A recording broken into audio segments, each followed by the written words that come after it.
Hi, my sweet friends, and welcome back to Crochet Every Day with Judy. We're continuing our reading from Oliver Twist, starting with chapter 37, in which the reader may perceive a contrast, not uncommon in matrimonial cases. Mr. Bumble sat in the workhouse parlor with his eyes moodily fixed on the cheerless grate, whence, as it was summertime, no brighter gleam proceeded than the reflection of certain sickly rays of the sun which were sent back from its cold and shining surface. A paper fly cage dangled from the ceiling, to which he occasionally raised his eyes in gloomy thought, and as the heedless insects hovered round the gaudy network, Mr. Bumble would heave a deep sigh, while a more gloomy shadow overspread his countenance. Mr. Bumble was meditating, and it might be that the insects brought to mind some painful passage in his own past life. Nor was Mr. Bumble's gloom the only thing calculated to awaken a pleasing melancholy in the bosom of a spectator.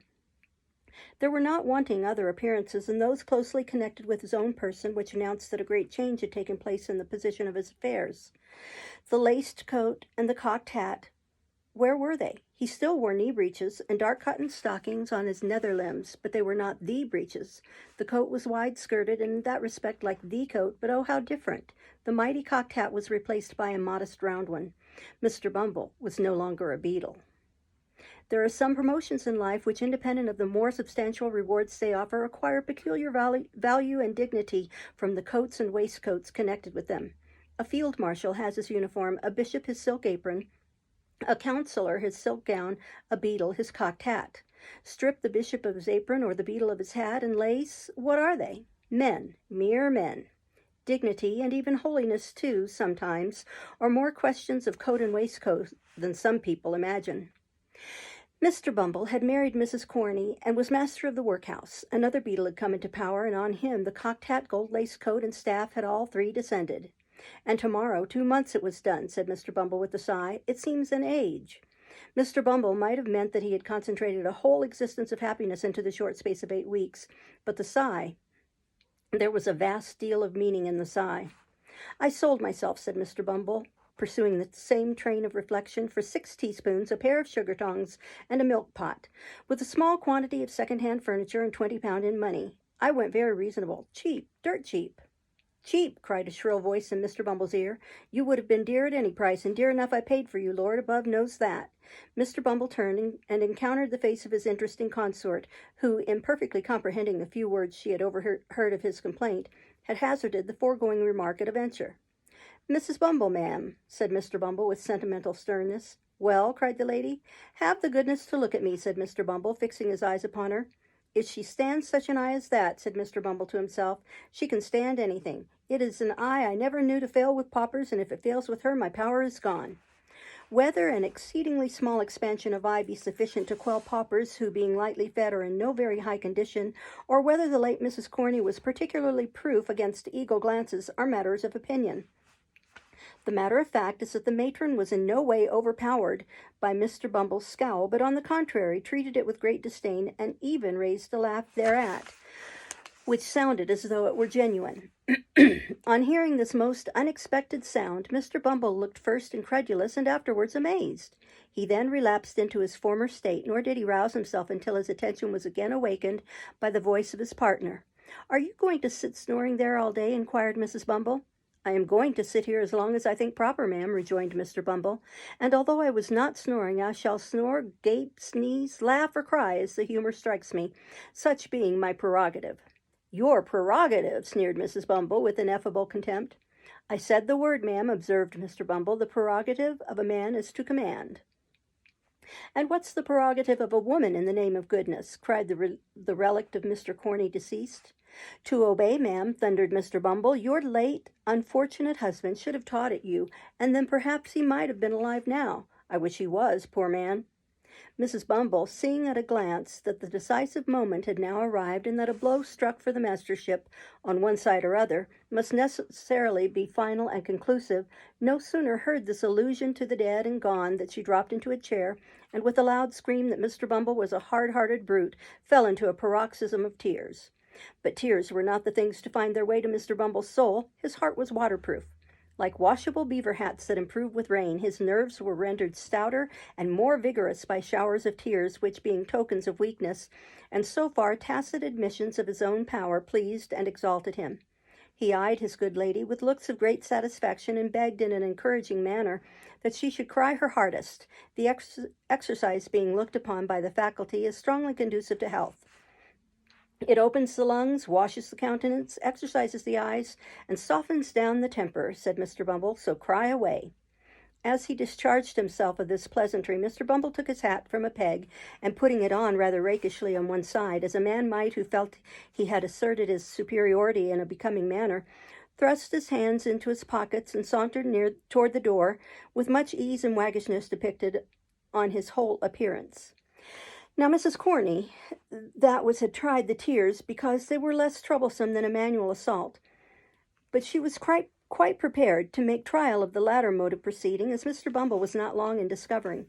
The first proof he experienced of the fact was conveyed in a hollow sound, immediately succeeded by the sudden flying off of his hat to the opposite end of the room. This preliminary proceeding lay bare his head. The expert lady, clasping him tightly round the throat with one hand, inflicted a shower of blows, dealt with singular vigor and dexterity upon it with the other. This done, she created a little variety by scratching his face and tearing his hair off, and having by this time inflicted as much punishment as she deemed necessary for the offense, she pushed him over a chair, which was luckily well situated for the purpose, and defied him to talk about his prerogative again if he dared.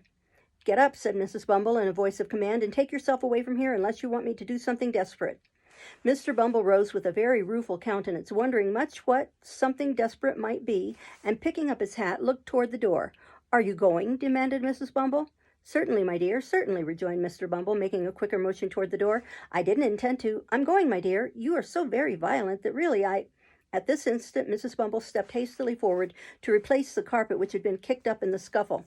Mr. Bumble immediately darted out of the room without bestowing another thought on his unfinished sentence, leaving the late Mrs. Corney in full possession of the field. Mr. Bumble was fairly taken by surprise and fairly beaten. He had a decided propensity for bullying, derived no inconsiderable pleasure from the exercise of petty cruelty, and consequently was, it is needless to say, a coward. This is by no means a disparagement to his character, for many official personages, who are held in high respect and admiration, are the victims of similar infirmities. The remark is made, indeed, rather in his favor than otherwise, and with a view of impressing the reader with a just sense of his qualifications for office. But the measure of his degradation was not yet full. After making a tour of the house and thinking for the first time that the poor laws really were too hard on people, and that men who ran away from their wives, leaving them chargeable to the parish, ought in justice to be visited with no punishment at all, but rather rewarded as meritorious individuals who had suffered much, Mr. Bumble came to a room where some of the female paupers were usually employed in washing the parish linen, and whence the sound of voices and conversation now proceeded. "Ahem," said Mr. Bumble, summoning up all his native dignity. "These women, at least, shall continue to respect the prerogative. Hello there, what do you mean by this noise, you hussies?" With these words, Mr. Bumble opened the door and walked in with a very fierce and angry manner, which was at once exchanged for a most humiliated and cowering air, as his eyes unexpectedly rested on the form of his lady wife. "My dear," said Mr. Bumble, "I didn't know you were here." "Didn't know I was here," repeated Mrs. Bumble. "What do you do here?" "I thought they were talking rather too much to be doing their work properly, my dear," said Mr. Bumble, glancing distractedly at a couple of old women at the washtub who were comparing notes of admiration at the workhouse master's humility. "You thought they were talking too much?" said Mrs. Bumble. "What business is it of yours?" "Why, my dear," urged Mr. Bumble submissively. "What business is it of yours?" demanded Mrs. Bumble again. "It's very true, you're matron here, my dear," submitted Mr. Bumble, "but I thought you mightn't be in the way just then." "I'll tell you what, Mr. Bumble," returned his lady, "we don't want any of your interference. You're a great deal too fond of poking your nose into things that don't concern you, making everybody in the house laugh the moment your back is turned, and making yourself look like a fool every hour in the day. Be off, come." Mr. Bumble, seeing with excruciating feelings the delight of the two old paupers who were tittering together most rapturously, hesitated for an instant. Mrs. Bumble, whose patience brooked no delay, caught up a bowl of soapsuds and, motioning him toward the door, ordered him instantly to depart on pain of receiving the contents upon his portly person. What could Mr. Bumble do? He looked dejectedly around and slunk away, and as he reached the door, the titterings of the paupers broke into a shrill chuckle of irrepressible delight. It wanted but this. He was degraded in their eyes. He had lost caste and station before the very paupers. He had fallen from all the height and pomp of beadleship to the lowest depth of the most snubbed henpeckery. All in 2 months, said Mr. Bumble, filled with dismal thoughts. 2 months! No more than 2 months ago I was not only my own master, but everybody else's, so far as the parochial workhouse was concerned, and now... It was too much. Mr. Bumble boxed the ears of the boy who opened the gate for him, for he had reached the portal in his reverie, and walked distractedly into the street. He walked up one street and down another until exercise had abated the first passion of his grief, and then the revulsion of feeling made him thirsty. He passed a great many public houses, and at length paused before one in a byway whose parlor, as he gathered from a hasty peep over the blinds, was deserted, save by one solitary customer. It began to rain heavily at the moment. This determined him. Mr. Bumble stepped in, and ordering something to drink as he passed the bar, entered the apartment into which he had looked from the street. The man who was seated there was tall and dark and wore a large cloak. He had the air of a stranger and seemed, by a certain haggardness in his look, as well as by the dusty soils on his dress, to have traveled some distance. He eyed Bumble askance as he entered, but scarcely deigned to nod his head in acknowledgment of his salutation. Mr. Bumble had quite dignity enough for two, supposing even that the stranger had been more familiar, so he drank his gin and water in silence and read the paper with a great show of pomp and circumstance. It so happened, however, as it will happen very often when men fall into company under such circumstances, that Mr. Bumble felt every now and then a powerful inducement, which he could not resist, to steal a look at the stranger, and that whenever he did so he withdrew his eyes in some confusion to find that the stranger was at that moment stealing a look at him. Mr. Bumble's awkwardness was enhanced by the very remarkable expression of the stranger's eye, which was keen and bright, but shadowed by a scowl of distrust and suspicion, unlike anything he had ever observed before, and most repulsive to behold. When they had encountered each other's glance several times in this way, the stranger, in a harsh, deep voice, broke silence. "Were you looking for me," he said, "when you peered in at the window?" "Not that I am aware of, unless you're Mr. Here Mr. Bumble stopped short, for he was curious to know the stranger's name, and thought, in his impatience, he might supply the blank. "I see you were not," said the stranger, an expression of quiet sarcasm playing about his mouth, "or you would have known my name. You don't know it. I would recommend you not to inquire." "I meant no harm, young man," observed Mr. Bumble majestically. "And have done none," said the stranger. Another silence succeeded this short dialogue, which was again broken by the stranger. "I have seen you before, I think," said he. "You were differently dressed at that time, and I only passed you in the street, but I should know you again. You were beadle here once, were you not?" "I was," said Mr. Bumble in some surprise, "parochial beadle." "Just so," rejoined the other, nodding his head. "It was in that character I saw you. What are you now?" "Master of the workhouse," rejoined Mr. Bumble, slowly and impressively, to check any undue familiarity the stranger might otherwise assume. "Master of the workhouse, young man." "You do have the same eye to your own interests that you always had, I doubt not," resumed the stranger, looking keenly into Mr. Bumble's eyes as he raised them in astonishment at the question. "Don't scruple to answer freely, man. I know you pretty well, you see." "I suppose a married man," replied Mr. Bumble, shading his eyes with his hand, and surveying the stranger from head to foot in evident perplexity, "is not more averse to turning an honest penny when he can than a single one. Parochial officers are not so well paid that they can afford to refuse any little extra fee when it comes to them in a civil and proper manner." The stranger smiled and nodded his head again, as much as to say he had not mistaken his man, then rang the bell. "Fill this glass again," he said, handing Mr. Bumble's empty tumbler to the landlord. "Let it be strong and hot. You like it so, I suppose?" "Not too strong," replied Mr. Bumble with a delicate cough. "You understand what that means, landlord," said the stranger dryly. The host smiled, disappeared, and shortly afterwards returned with a steaming jorum, of which the first gulp brought the water into Mr. Bumble's eyes. "Now listen to me," said the stranger, after closing the door and window. "I came down to this place today to find you out, and by one of these chances which the devil throws in the way of his friends sometimes, you walked into the very room I was sitting in while you were uppermost in my mind. I want some information from you. I don't ask you to give it for nothing, slight as it is. Put up that to begin with." As he spoke, he pushed a couple of sovereigns across the table to his companion carefully, as though unwilling that the chinking of money should be heard without. When Mr. Bumble had scrupulously examined the coins to see that they were genuine and had put them up with much satisfaction in his waistcoat pocket, he went on. "Carry your memory back, let me see, 12 years last winter." "It's a long time," said Mr. Bumble. "Very good. I've done it." "The scene, the workhouse." "Good. And the time? Night. Yes. And the place, the crazy hole, wherever it was, in which miserable drabs brought forth the life and health so often denied to themselves, gave birth to puling children for the parish to rear, and hid their shame rot 'em in the grave. The lying-in room, I suppose, said Mr. Bumble, not quite following the stranger's excited description. Yes, said the stranger, a boy was born there. A many boys, observed Mr. Bumble, shaking his head despondingly. A murrain on the young devils, cried the stranger. I speak of one, a meek-looking, pale-faced hound, who was apprenticed down here to a coffin-maker. I wish he had made his coffin and screwed his body in it, and who afterwards ran away to London, as it was supposed. Why, you mean Oliver. Young Twist, said Mr. Bumble. I remember him, of course. There wasn't an obstinater young rascal. It's not of him I want to hear. I've heard enough of him, said the stranger, stopping Mr. Bumble in the very outset of a tirade on the subject of poor Oliver's vices. It's of a woman, the hag that nursed his mother. Where is she? Where is she? Said Mr. Bumble, whom the gin and water had rendered facetious. It would be hard to tell. There's no midwifery there, whichever place she's gone to, so I suppose she's out of employment anyway. What do you mean? Demanded the stranger sternly. That she died last winter, rejoined Mr. Bumble. The man looked fixedly at him when he had given this information, and although he did not withdraw his eyes for some time afterwards, his gaze gradually became vacant and abstracted, and he seemed lost in thought. For some time he appeared doubtful whether he ought to be relieved or disappointed by this intelligence, but at length he breathed more freely, and withdrawing his eyes observed that it was no great matter.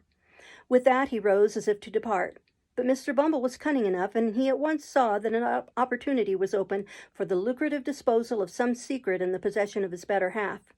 He well remembered the night of old Sally's death, which the occurrences of that day had given him good reason to recollect as the occasion on which he had proposed to Mrs. Corney, and although that lady had never confided to him the disclosure of which she had been the solitary witness, he had heard enough to know that it related to something that had occurred in the old woman's attendance as workhouse nurse upon the young mother of Oliver Twist.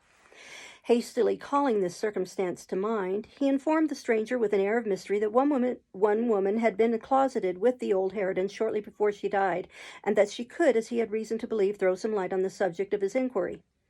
How can I find her? Said the stranger, thrown off his guard, and plainly showing that all his fears, whatever they were aroused afresh by the intelligence. Only through me, rejoined Mr. Bumble. When? Cried the stranger hastily. Tomorrow, rejoined Bumble.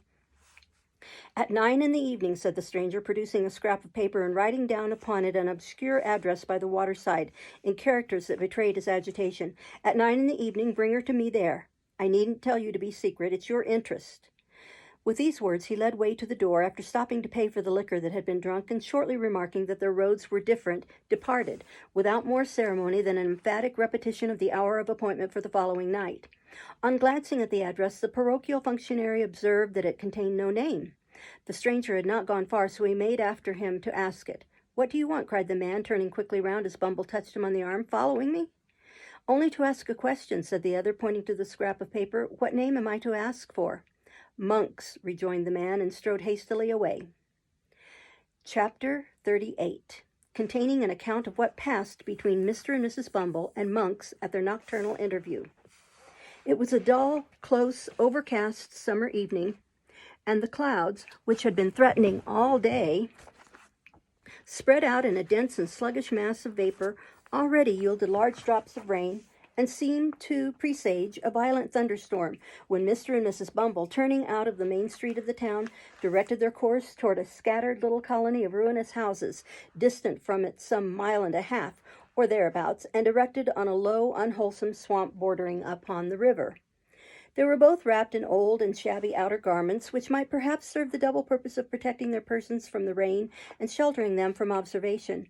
The husband carried a lantern, from which, however, no light yet shone, and trudged on a few paces in front, as though, the way being dirty, to give his wife the benefit of treading in his heavy footprints.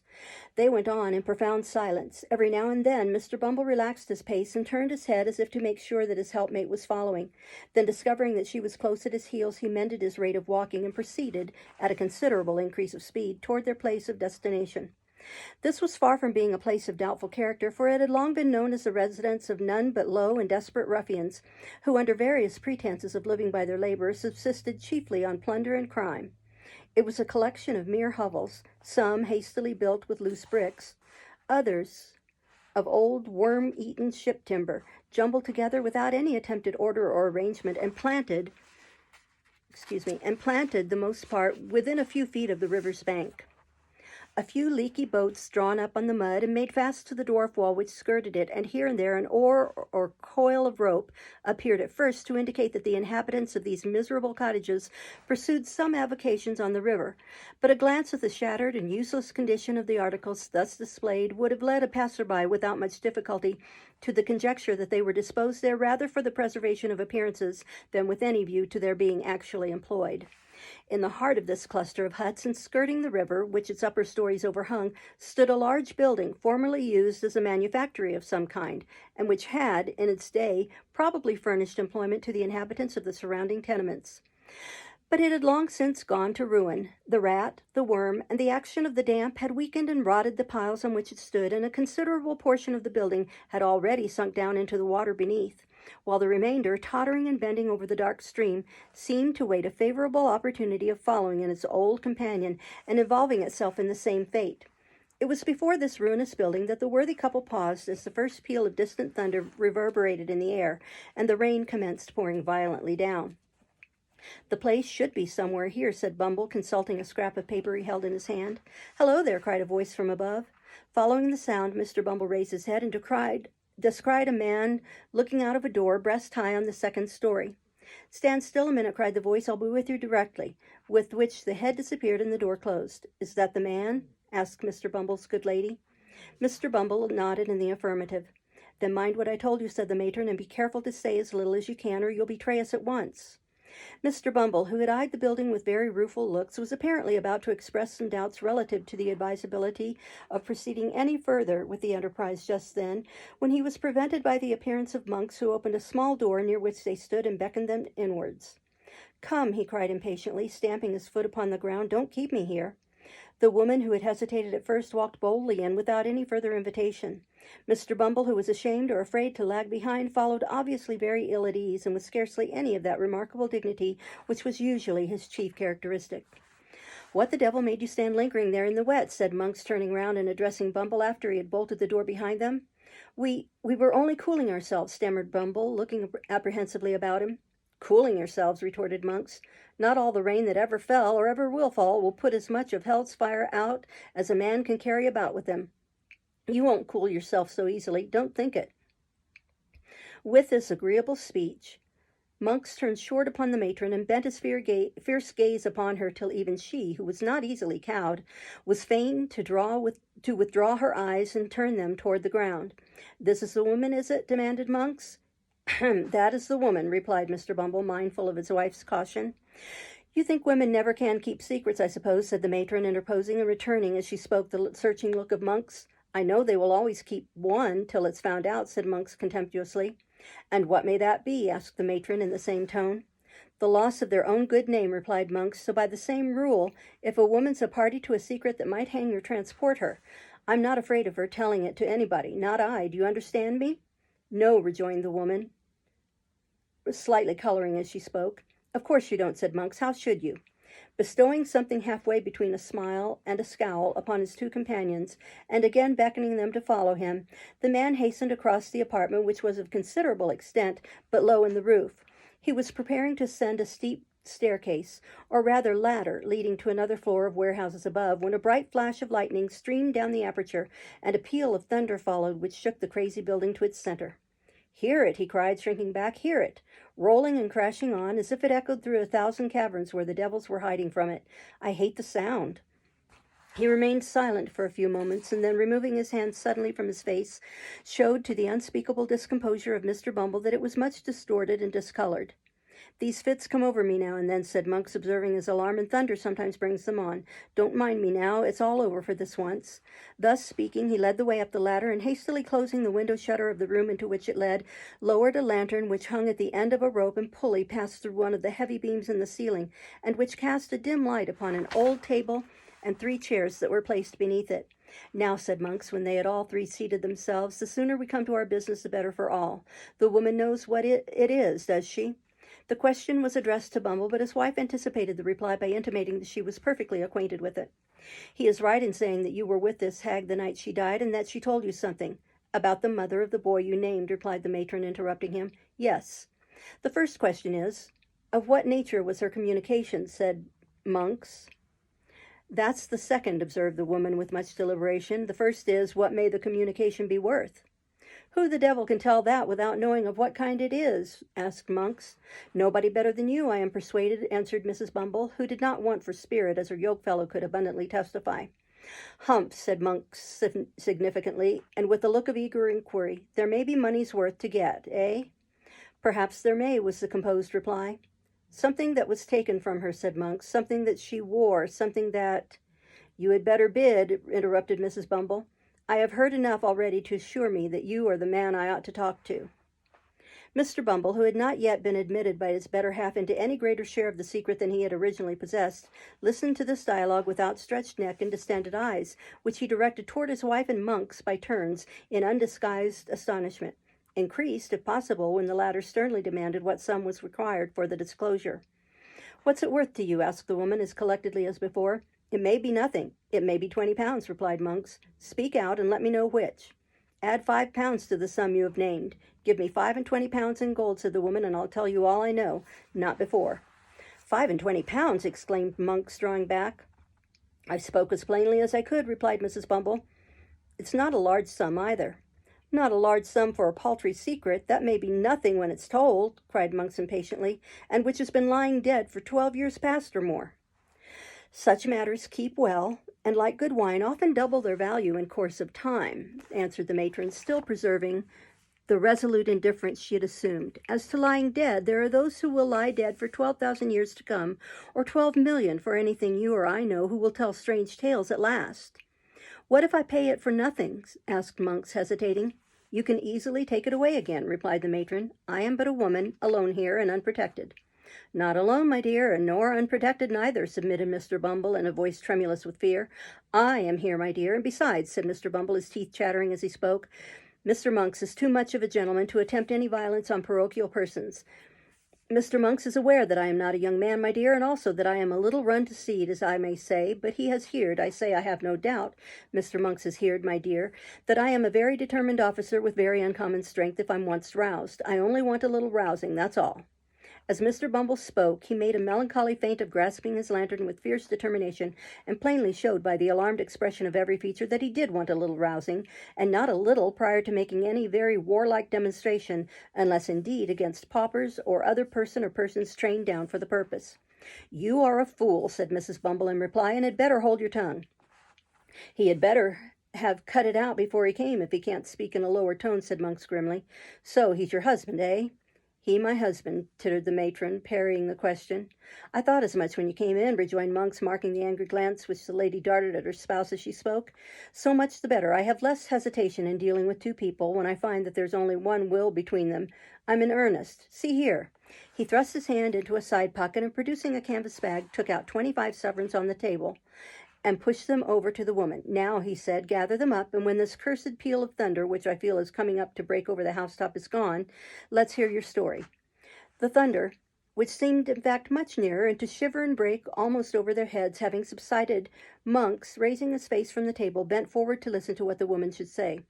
The faces of the three nearly touched as the two men leant over the small table in their eagerness to hear, and the woman also leaned forward to render her whisper audible. The sickly rays of the suspended lantern, falling directly upon them, aggravated the paleness and anxiety of their countenances, which, encircled by the deepest gloom and darkness, looked ghastly in the extreme. When this woman, that we called Old Sally, died, the matron began, she and I were alone. Was there no one by? Asked Monks in the same hollow whisper. No sick wretch or idiot in some other bed? No one who could hear and might by possibility understand? Not a soul, replied the woman. We were alone. I stood alone beside the body when death came over it. Good, said Monks, regarding her attentively. Go on. She spoke of a young creature, resumed the matron, who had brought a child into the world some years before, not merely in the same room, but in the same bed in which she then lay dying. I, said Monks, with quivering lip and glancing over his shoulder. Blood, how things come about. The child was the one you named to him last night, said the matron, nodding carelessly toward her husband, the mother this nurse had robbed. In life? Asked Monks. In death, replied the woman with something like a shudder. She stole from the corpse when it had hardly turned to one that which the dead mother had prayed her with her last breath to keep for the infant's sake. She sold it, cried Monks with desperate eagerness. Did she sell it? Where? When? To whom? How long before? As she told me, with great difficulty, that she had done this, said the matron, she fell back and died. Without saying more, cried Monks in a voice which, from its very suppression, seemed only the more furious. It's a lie. I'll not be played with. She said more. I'll tear the life out of you both, but I'll know what it was. She didn't utter another word, said the woman, to all appearance unmoved, as Mr. Bumble was very far from being, by the strange man's violence, but she clutched my gown violently with one hand, which was partly closed, and when I saw that she was dead, and so removed the hand by force, I found it clasped a scrap of dirty paper. Which contained, interposed Monks, stretching forward. Nothing, replied the woman. It was a pawnbroker's duplicate. For what? Demanded Monks. In good time I'll tell you, said the woman. I judged that she had kept the trinket for some time, in the hope of turning it to better account, and then had pawned it, and had saved or scraped together money to pay the pawnbroker's interest year by year, and prevent its running out, so that if anything came of it, it could still be redeemed. Nothing had come of it, and as I tell you, she died with a scrap of paper all worn and tattered in her hand. The time was out in 2 days. I thought something might one day come of it, too, and so redeemed the pledge. Where is it now? asked Monks quickly. There, replied the woman. As if glad to be relieved of it, she hastily threw upon the table a small kid bag, scarcely large enough for a French watch, which Monks, pouncing upon, tore open with trembling hands. It contained a little gold locket in which were 2 locks of hair and a plain gold wedding ring. It has the word Agnes engraved on the inside, said the woman. There is a blank left for the surname, and then follows the date, which is within a year before the child was born. I found out that. And this is all, said Monks, after a close and eager scrutiny of the contents of the little packet. All, replied the woman. Mr. Bumble drew a long breath, as if he were glad to find that the story was over and no mention made of taking the 25 pounds back again. And now he took courage to wipe off the perspiration which had been trickling over his nose unchecked during the whole of the previous dialogue. I know nothing of the story beyond what I can guess at, said his wife, addressing Monks after a short silence. And I want to know nothing, for it's safe or not. But I may ask you 2 questions, may I? You may ask, said Monks with some show of surprise, but whether I answer or not is another question. Which makes 3, observed Mr. Bumble, essaying a stroke of facetiousness. Is that what you expected to get from me? Demanded the matron. It is, replied Monks. The other question? What do you propose to do with it? Can it be used against me? Never, rejoined Monks, nor against me either. See here, but don't move a step forward or your life's not worth a bulrush.